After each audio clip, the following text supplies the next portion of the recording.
जय माँ सरस्वती जी सदा सहाय। आज हम उपन्यास के बारे में, उसके प्रकार के बारे में चर्चा करेंगे। उपन्यास शब्द दो शब्दों के योग से बना है।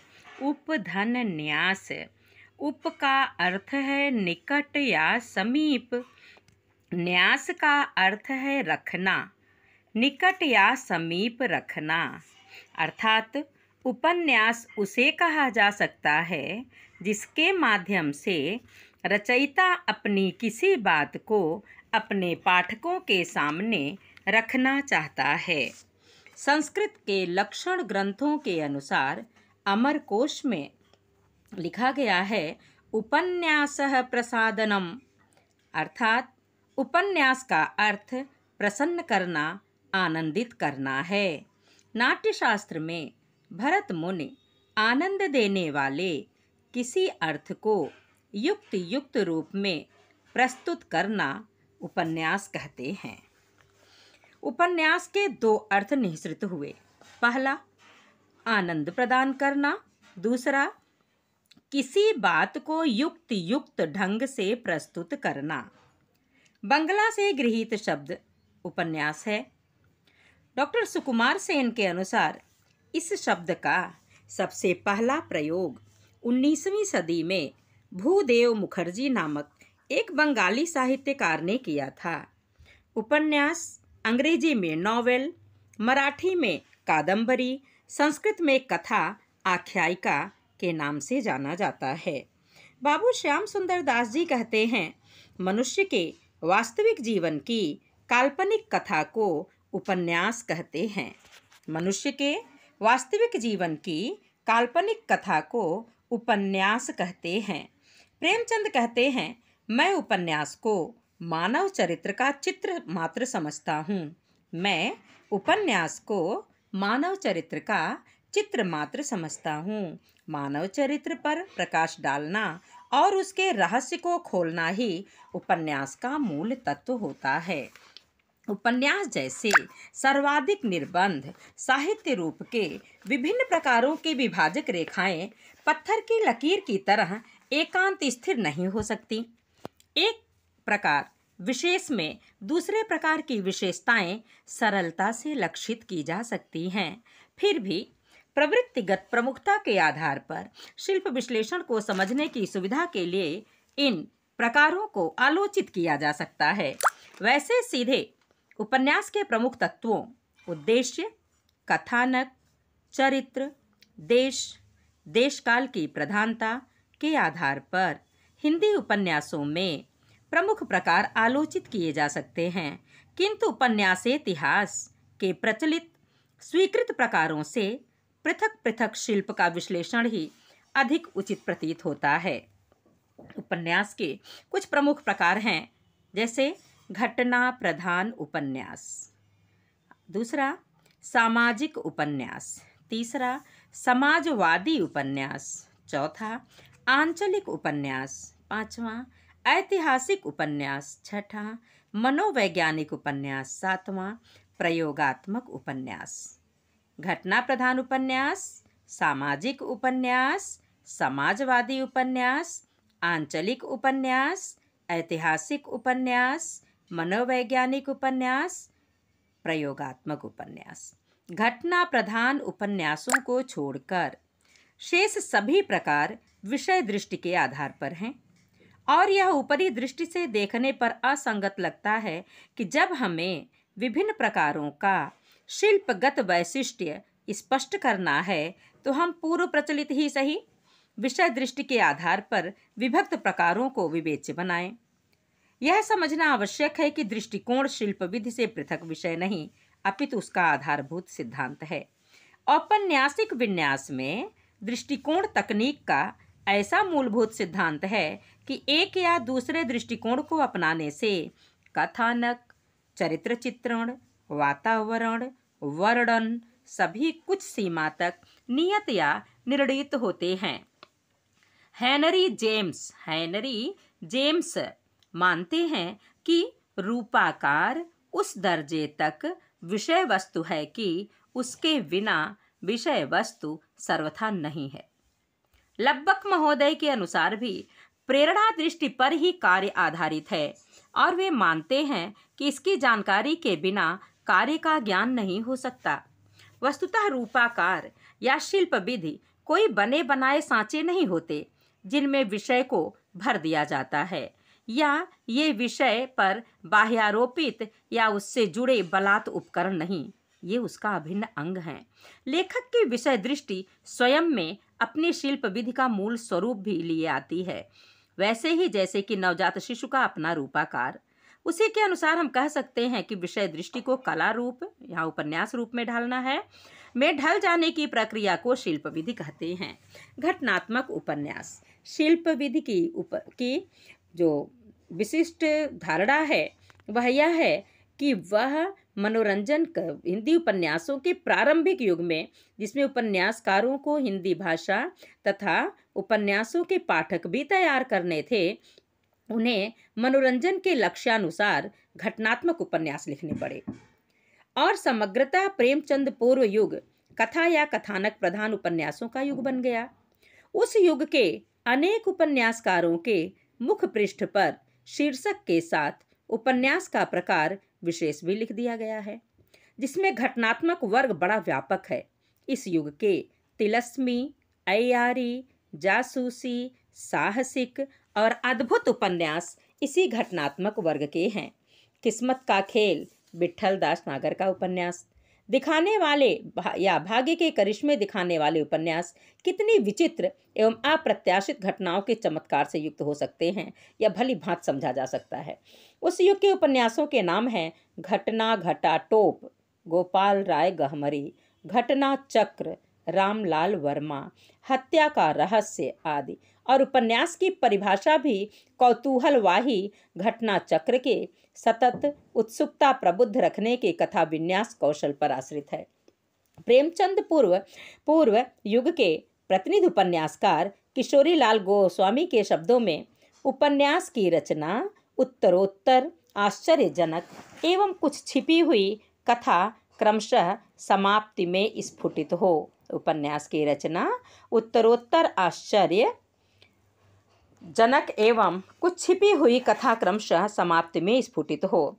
उपन्यास के घटनात्मक होने का पहला लक्षण आगे क्या हुआ कि कौतूहलपूर्ण घटना बहुलता में है। दूसरा, पात्र निरपेक्ष घटना स्वतंत्रता में है, जहां घटनाएं पात्रों के चरित्र से उद्भूत नहीं होती या उनका उदाहरण या आचरण का प्रमाण बनकर नहीं आती और लेखक की मन मर्जी का परिणाम या भाग्य या संयोग तत्व के अनुसार घटित होकर अपने स्वतंत्र आकर्षण जाल में उलझाए रख के पात्रों का मात्र मनोरंजन करती हैं, वहाँ उपन्यास घटनात्मक होते हैं। यहाँ घटनाएं पात्रों के चरित्र की कार्य कारण परंपरा का सहज प्रतिफलन होने का प्रभाव डालने की अपेक्षा पाठकों की अपेक्षा अनुमान के विरुद्ध लेखक की इच्छा का परिणाम या ईश्वरी लीला का विधान होने का प्रभाव अधिक डालती हैं। लेखक की दृष्टि अप्रत्याशित या नाटकीय चमत्कारों की घटना श्रृंखला में अधिक उलझी रहती है और पात्रों के चरित्र पर कम। इस तरह घटना स्वतंत्रता का अर्थ चरित्र निरपेक्षता में है, साथ ही प्रयोजन निरपेक्षता में भी है। घटना प्रधान उपन्यासों में रंजन तत्व प्रयोजन को सुग्राह्य बनाने की अपेक्षा स्वयं में अधिक प्रधान हो उठता है। अनेक उपन्यासों में उद्देश्य उपदेश के सूचक कथन एवं प्रसंग तो रहते हैं, किंतु पाठक उनसे प्रभावित होने के बजाय घटना विचित्रता जनित रंजन तत्व से प्रभावित होकर रह जाता है। वस्तुतः उद्देश्य यह नहीं होता कि जो लेखक बलात् समाविष्ट करता है वह होता है और जो पाठक सहज ही ग्रहण करता है। अनेक उपन्यासों में घटनाएं और उनकी जो उद्देश्य के स्वरूप के विपरीत सस्ती या चमत्कारिक प्रकृति होती है, उद्देश्य में सहायक होने के बजाय अपने स्वतंत्र आकर्षण से लेखकीय अभीष्ट से विकर्षित करने वाली बन जाती है। प्रेमचंद पूर्व युग के उपन्यासों में ही नहीं, स्पष्टतया सोद्देश्य लिखने वाले प्रेमचंदोत्तर उपन्यासकार यशपाल, भगवती प्रसाद वाजपेयी, उदय शंकर भट्ट आदि भी किन्हीं उपन्यासों को कथानक प्रधान बनाकर रह गए हैं। इनके मनुष्य के रूप, चलते चलते तथा सागर लहरें और मनुष्य उपन्यास इसका प्रमाण है। स्पष्टीकरण के लिए कि यद्यपि यशपाल ने अपनी मार्क्सवादी दृष्टि के अनुकूल मनुष्य के रूप में भौतिक आर्थिक परिस्थितियों की सापेक्षता में मनुष्य के अनेक रूप या चरित्र परिवर्तन दिखाने का प्रयास किया है, किंतु सनसनीपूर्ण घटना बहुलता, उद्देश्य विपरीत, किन्हीं घटनाओं के संयोगाश्रित नाटकीय स्वरूप, एक प्रमुख पात्र की घटना के घटना बहुल आलक्ष्य विस्तार, तमाम प्रकार के ऐसे उद्देश्य हैं जो विकर्षित करने की प्रकृति के कारण पाठक इस उपन्यास की चित्र विचित्र घटना बहुलता के रंजन तत्व से ही प्रभावित होकर रह जाता है और लेखक का मूल अभिप्राय हतप्रभ हो जाता है, जिस अभिप्राय से उसने लेखनी चलाई थी अपनी। भगवती प्रसाद वाजपेयी ने अपने चलते चलते को मौलिक सामाजिक उपन्यास तो लिखा है, किंतु घटना बहुलता एवं विलक्षणता, रहस्य गर्भित कथा विकास, सांयोगिकता एवं आकस्मिकता के प्राचुर्य तथा कथानक को परिपूर्ण बनाने की विशेषताएं इसे कथानक प्रधान उपन्यासों के वर्ग में रखने की अनुशंसा करती हैं। इस संबंध में पद्मलाल पुन्नालाल बख्शी की सम्मति की चर्चा कर ली जाए। चलते चलते को चलते चलते पढ़ डालना संभव नहीं है। जैसा विलक्षण इसका नाम है, वैसी ही रहस्यमयी इसकी भूमिका है और इन दोनों से अधिक असाधारण उसकी कथा वस्तु है। पात्रों में कोई असाधारणता नहीं है, उनके कार्यों में भी कोई असाधारणता नहीं है, परंतु सारा उपन्यास पढ़ जाने के बाद पाठकों को ऐसा जान पड़ता है कि हमने किसी असाधारण जगत की यात्रा की है।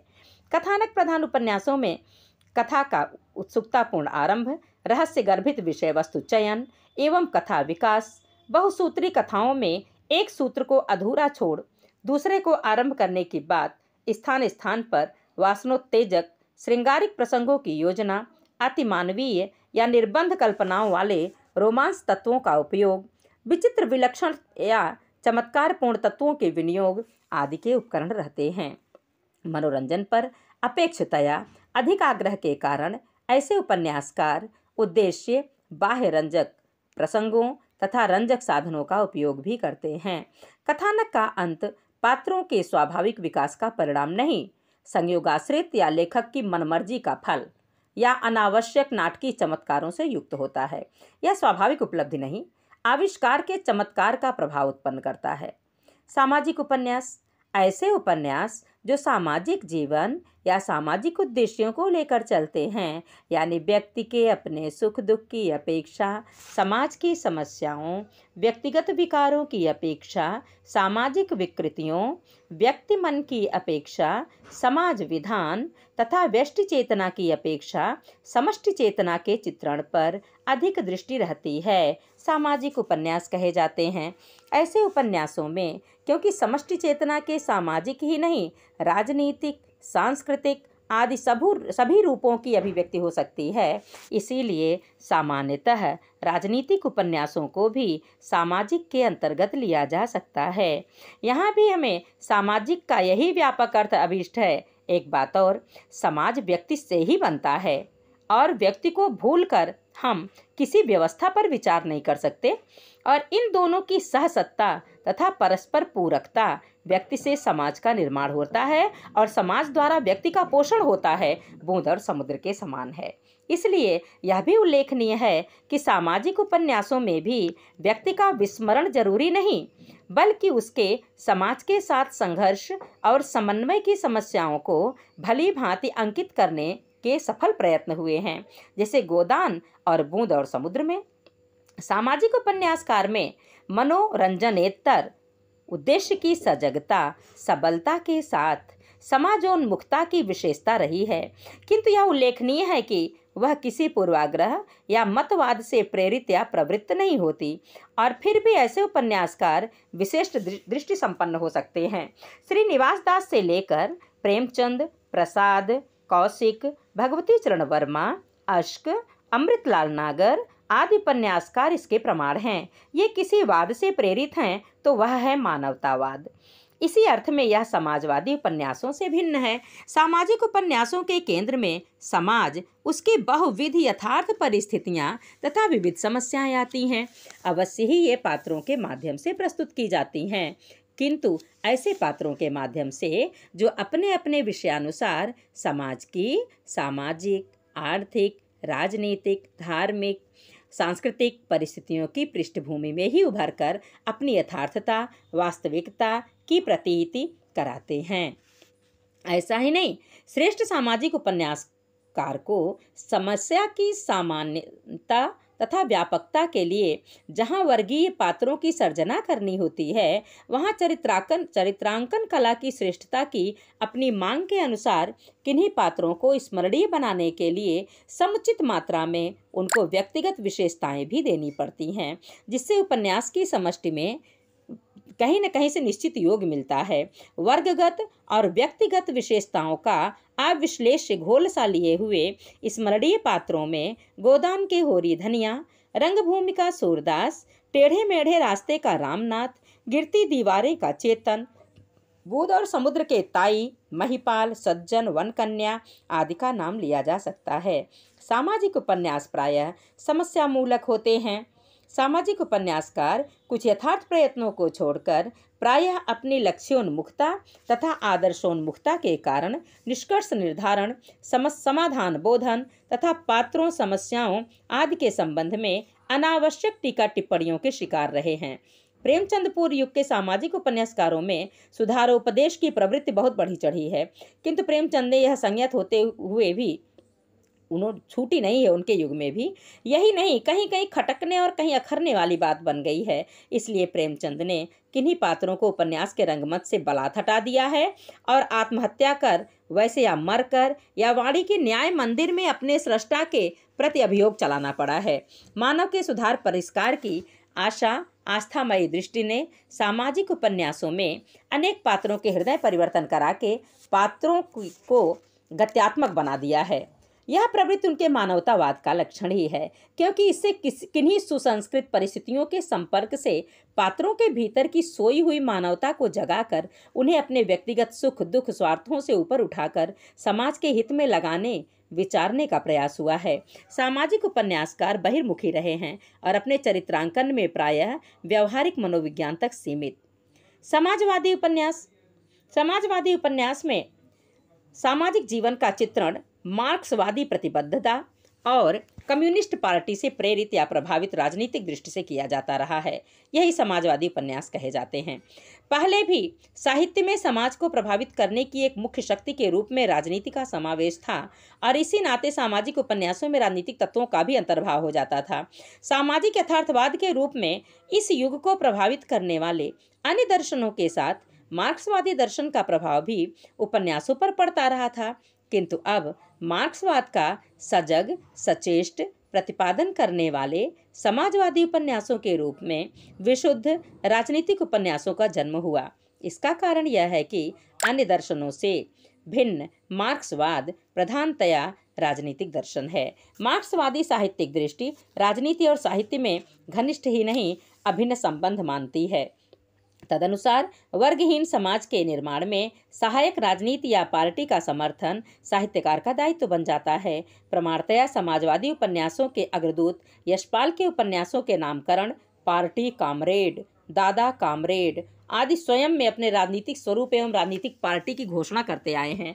1946 में भगवती चरण वर्मा ने टेढ़े मेढ़े रास्ते लिखा था और यह एक राजनीतिक उपन्यास है, किंतु यहाँ सही राजनीति पथ की खोज की वृत्ति प्रधान है।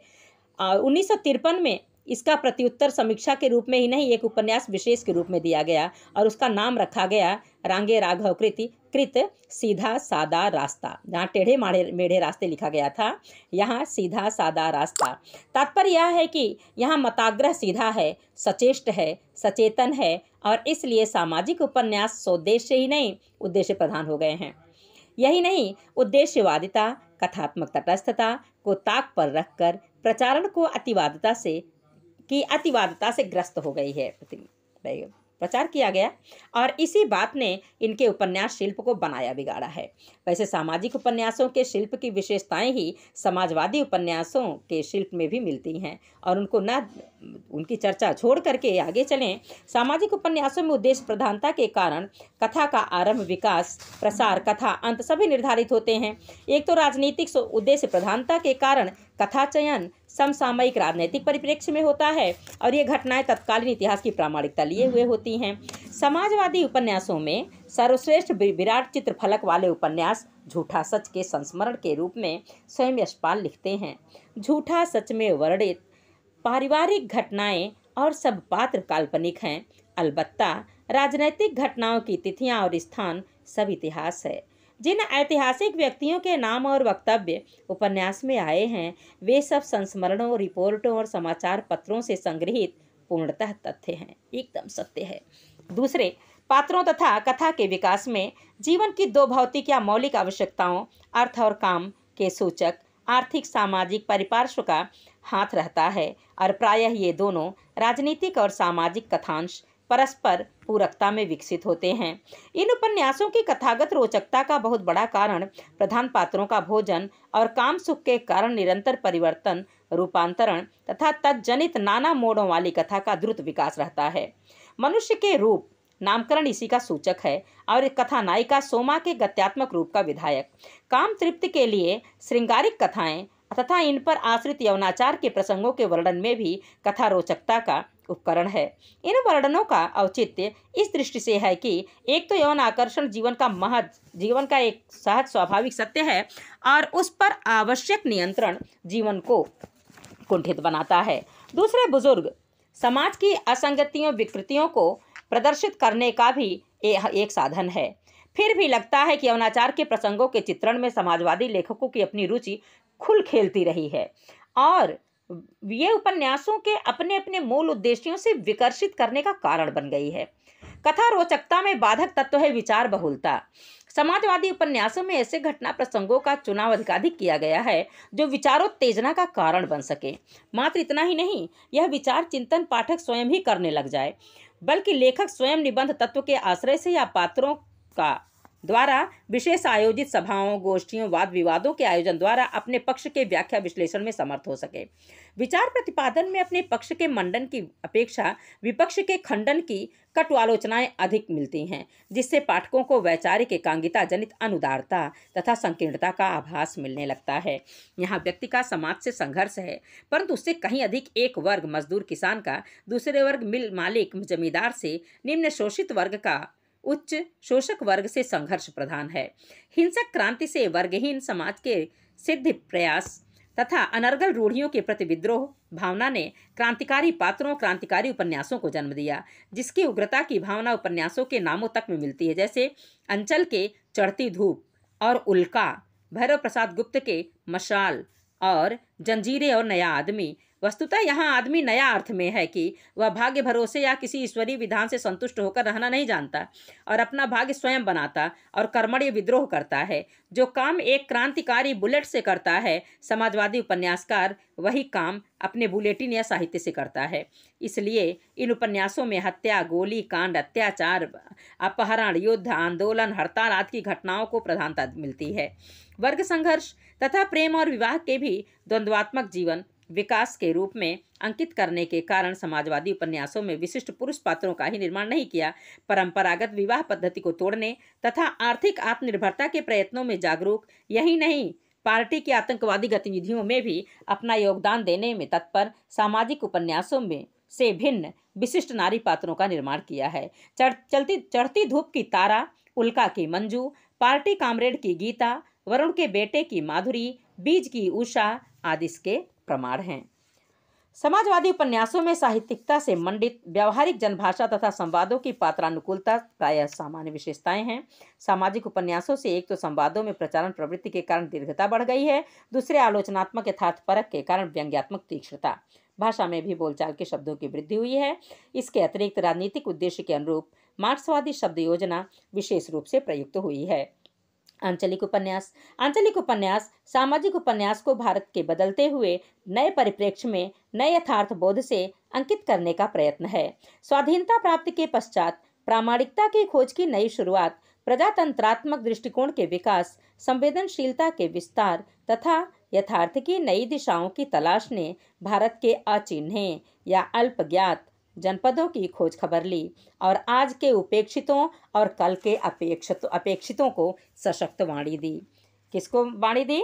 आज के उपेक्षितों और कल के अपेक्षितों को सशक्त वाणी दी। जिन उपन्यासों में सभी उपकरणों का दृष्टि केंद्र या प्रकाशन लक्ष्य अंचल या परिसीमित क्षेत्र विशेष को अपने सर्वांग संपूर्ण यथार्थता में उभारना हो जाता है, आंचलिक उपन्यास कहे जाते हैं। जो देश काल तत्व पहले उपन्यास के अन्य तत्वों के साधन पोषण का कारण होता है, वही अब साध्य पोष्य बन जाता है। यही नहीं, यह अन्य तत्वों का नियम संचालन करने लगता है। वस्तुतः आंचलिक उपन्यासों में वातावरण से तात्पर्य केवल सामाजिक, राजनीतिक, आर्थिक, सांस्कृतिक, प्राकृतिक आदि विविध परिस्थितियों से ही नहीं, उस सारभूत प्रभाव तत्व से है जो उपन्यास के अन्य सभी तत्वों, चरित्रावली, घटनावली, अभिव्यंजना या सारे शाब्दिक नमूने से व्यंजित होता है। इस तरह से यह जो अंचल है, यह अंचल एक जीवंत वैशिष्ट्यवान पात्र समूह पात्र बन जाता है। सभी पात्र उसकी सामूहिकता के अंग। ये पात्र स्वयं अपने लिए नहीं हैं, बल्कि ये पात्र क्या करते हैं? ये पात्र केवल अपनी बात नहीं रखते हैं। ये अंचल रूपी महानायक के अधीन रहने वाले पात्र अनेक अंचलों के प्रतीक होते हैं। ये संस्कृति रखते हैं। अंचल का यह व्यक्ति पात्र वास्तव में समूह पात्र होता है। आंचलिक उपन्यास का सर्वप्रथम पृथक वैशिष्ट्य है यही। इसी से ऐसे उपन्यास में नायक शून्यता की विशेषता भी आ सकती है, जैसे फणीश्वर नाथ रेणु के मैला आंचल में। फिर भी समूह पात्र के अंकन के साथ साथ अंचल में एकांत हुए किसी पात्र को प्रमुखता मिल जाए तो यह आंचलिक उपन्यास का गुण ही माना जाएगा, दोष नहीं। इस दृष्टि से रेणु का परती परिकथा तथा नागार्जुन का बलचन्मा देखे जा सकते हैं। इस तरह नायक विहीनता नहीं, समूह पात्र का चित्रण आंचलिक उपन्यास की विशेषता है। समूह पात्रता स्वयं में पात्रों की बहुसंख्या तथा विविधता की विशेषता लिए भी आती है, ताकि अंचल की जीवन गति की विविधतामयी समग्रता का चित्रण हो सके। श्रेष्ठ आंचलिक उपन्यासों में ये बहुसंख्य पात्र स्थानीय विशेषताओं से युक्त वर्गीय होकर नहीं रह जाते। उपन्यासकार की जनतांत्रिक दृष्टि तथा समीपी अध्ययन के आलोक से ऐसे भव्य व्यक्ति भी हो उठते हैं कि ये अपनी पृथकता की पहचान करा सकें। अब हम ऐतिहासिक उपन्यास की चर्चा करेंगे और सारांशतः अगर आंचलिक उपन्यासों की चर्चा 2 लाइन में और हो जाए, आंचलिक उपन्यासों का शिल्प स्वयं में पारंपरिक सामाजिक उपन्यासों के शिल्प से भिन्न प्रायोगिक नव्यता लिए हुए है। मैला आंचल से इसकी प्रायोगिकता की शुरुआत हुई और आगे बाबा नागार्जुन के बाबा बटेश्वर नाथ में कथा शिल्प का अतिरूप उदाहरण प्रस्तुत हुआ। इसमें कथा एक वट वृक्ष के माध्यम से कही गई है। ऐतिहासिक उपन्यास वातावरण विशिष्टता का एक अन्य आयाम है। ऐतिहासिक उपन्यासकारों ने अपने सामाजिक, राजनीतिक तथा सांस्कृतिक अभिप्रायों को व्यक्त करने के लिए इतिहास के अपने स्वाद, गंध या इतिहास रस, रविन्द्रनाथ के अनुसार, वाले ऐतिहासिक उपन्यास का आश्रय भी लेते हैं। प्रायः ऐतिहासिक उपन्यास भी उस ऐतिहासिक यथार्थ से युक्त होता है जो अतीत और वर्तमान को अंतःसूत्रित कर देता है। अतीत के माध्यम से वर्तमान समस्याओं की सांकेतिक अभिव्यक्ति को संभव बनाता है। इसका एक मनोवैज्ञानिक आधार भी है। वर्तमान समस्याओं के समाधान पाठकों के अचेत मन पर हमला करने से ज़्यादा आसान होगा और सचेत मन पर हमला करने से कम, क्योंकि पाठक अतीत में विचरते हुए वर्तमान के आग्रह दुराग्रह को साथ नहीं ले जा पाते और उनकी ग्रहणशील कल्पना क्षमता उर्वर रहती है। ऐसे उपन्यास जिनमें लेखकीय गुण से परे अतीतकालीन घटना एवं परिस्थितियों से किसी एक या एकाधिक तत्वों के ज्ञात तथ्यों पर आधारित परिकल्पना से तत्कालीन वातावरण का पुनः सृजन किया गया हो, ऐतिहासिक उपन्यास कहे जाते हैं। इस परिभाषा में लेखकीय युग से परे के अतीत वाक्यांश सप्राय हैं और दो बातें इसमें उभर कर सामने आती हैं। एक, ऐतिहासिक उपन्यास में इतिहास लेखक की तरह बाह्य साक्ष्य सूत्रों से सामग्री जुटाई जाती है, साक्षात तात्कालिकता के अपने व्यक्तिगत अनुभवों से नहीं, ताकि ऐतिहासिक कला सृष्टि के लिए अभीष्ट आत्यंतिक नहीं, जो असंभाव्य है, निर्वैयक्तिकता, निस्संगता की सिद्धि हो सके। दूसरे, इससे असंख्य समकालीन राजनीति पर आधारित उपन्यासों से ऐतिहासिक उपन्यास की पार्थक्य सीमा निर्धारित होती है। इस परिभाषा में एक साधन पक्ष है, दूसरा साध्य पक्ष। ऐतिहासिक उपन्यास के लिए अनिवार्य कला सिद्धि है ऐतिहासिक वातावरण का जीवंत पुनःसृजन, क्योंकि इसी के बल पर ही पाठक अपने वर्तमान को भूलकर किसी इतर काल में विचरने की, अतीत के अपने आनंद में खोने की रमणीयता प्राप्त करता है। इसे पात्र, घटना और परिस्थितियों के त्रितत्व के समन्वित अंकन से ही सिद्ध किया जाता है और यह कोई पृथक तत्व नहीं। पात्र, उनके संवाद, उनके क्रिया व्यापार, परिचायक घटनाएं, इन सब का परिस्थिति परिवेश, लेखक की अपनी वर्णन शैली, सब उस विशिष्ट समय स्थान से अनुशासित होकर रहकर किसी न किसी रूप में वातावरण की सृष्टि में योग देते हैं। इसी आधार पर ऐतिहासिक उपन्यास का वातावरण स्वयं में ऐसा विशिष्ट हो जाता है कि वह वर्तमान काल से ही किसी अन्य देश काल वाले ऐतिहासिक उपन्यास से भी अपनी पृथकता की पहचान कराता है। वातावरण ऐतिहासिक उपन्यास का सारभूत व्यक्तित्व होता है, इसलिए कहीं न कहीं से जब पात्र घटनाएं और ऐतिहासिक हो भी सकते हो, नहीं भी हो सकते हैं, किंतु परिस्थितियों एवं वातावरण का ऐतिहासिक होना अनिवार्य है। यशपाल का दिव्या इसी अर्थ में ऐतिहासिक है, अन्यथा ऐतिहासिक उपन्यास के कम से कम पात्र या घटनाओं के इतिहास सम्मत समावेश के आग्रही समीक्षक इसे मात्र अतीतकालीन उपन्यास मानते हैं, ऐतिहासिक उपन्यास नहीं।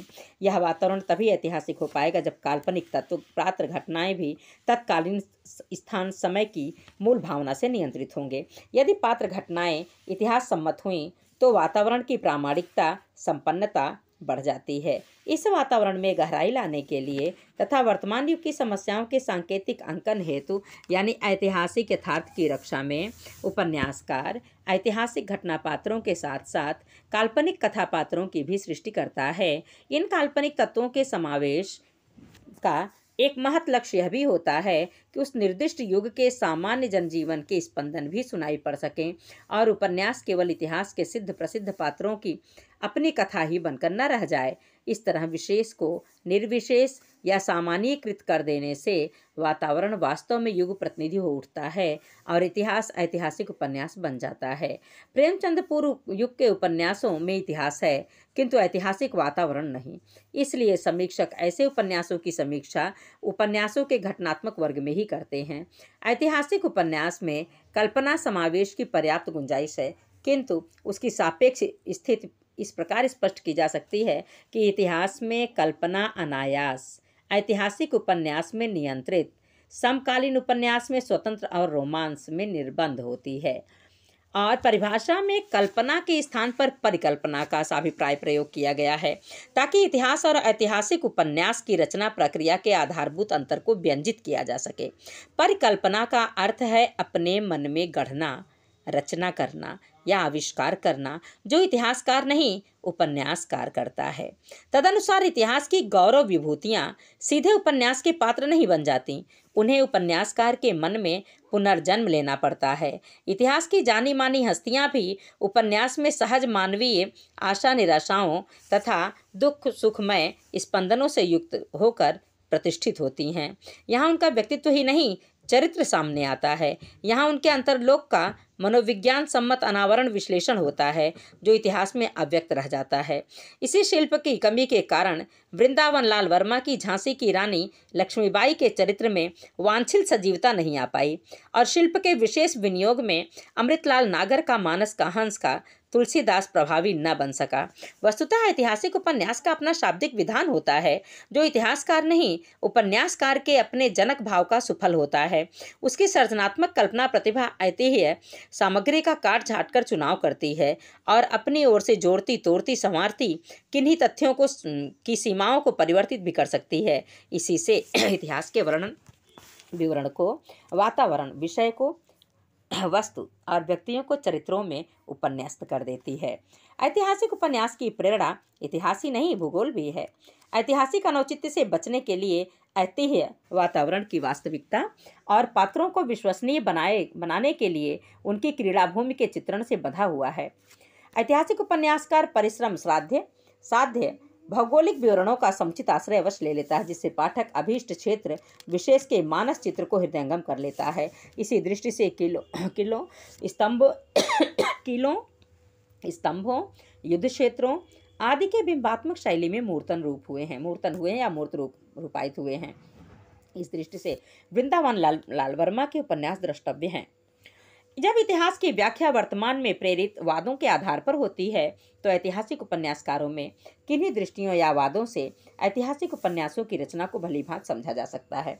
इसमें जो उपन्यासकार दृष्टि संपन्न होते हुए भी वादों की हठधर्मिता से मुक्त होते हैं, वृंदावन लाल वर्मा, चतुरसेन शास्त्री, अमृतलाल नागर, उमाशंकर, हजारी प्रसाद द्विवेदी इसी श्रेणी में आते हैं।